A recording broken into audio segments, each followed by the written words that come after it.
Jadi gini bro, inilah 12 hukum semesta yang banyak dibahas karena terkait dengan hukum-hukum dalam ajaran Al-Quran dan sangat mempengaruhi kehidupan manusia. Pertama, hukum kesatuan ilahi. Hukum ini menyatakan bahwa segala sesuatu di alam semesta ini terhubung dan berkaitan satu sama lainnya. Kedua, hukum vibrasi. Semua benda apapun termasuk diri lo memiliki vibrasi sendiri.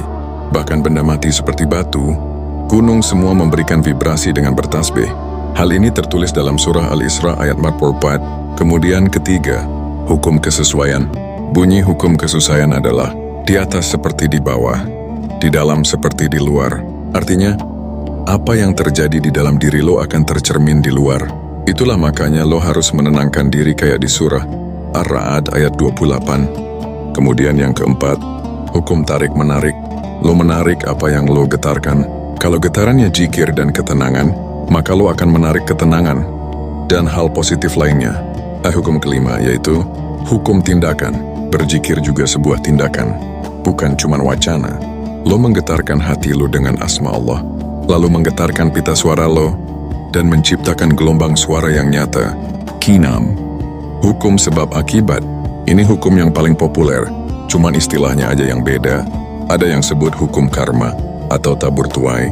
Intinya Al-Quran udah menetapkan di surah Al-Isra ayat 7. Terus hukum yang ketujuh, hukum ganti rugi. Allah akan memberi ganti rugi yang setimpal. Allah maha seimbang, bahkan kebaikan dibalas berlipat ganda. Kedelapan, hukum perubahan energi abadi. Lo pasti tahu dalam ilmu fisika juga dijelaskan bahwa energi selalu berubah bentuk. Kesembilan, hukum relativitas. Jadi masalah hidup itu juga sangat relatif, tergantung sudut pandang, situasi dan kondisi.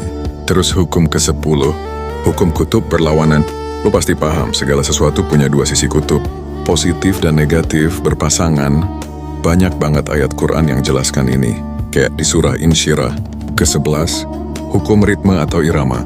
Ini masalah harmonisasi kehidupan. Hidup itu berirama, naik turun seperti ombak atau roda pedati. Ini yang terakhir, hukum ke-12, hukum jenis kelamin atau hukum gender. Segala sesuatu punya aspek maskulin dan feminin. Berpasangan siang malam, laki dan perempuan, positif, negatif, dan sebagainya. Kayak di surah Az-Zariyat ayat 49. Itulah 12 hukum semesta dalam Quran. Kalau lo ingin penjelasan lebih lanjut dan bagaimana mengaitkannya dengan kehidupan lo, silahkan lo tonton video lengkapnya di 12 hukum semesta di sini. Atau bisa lo klik video rekomendasi di bawah.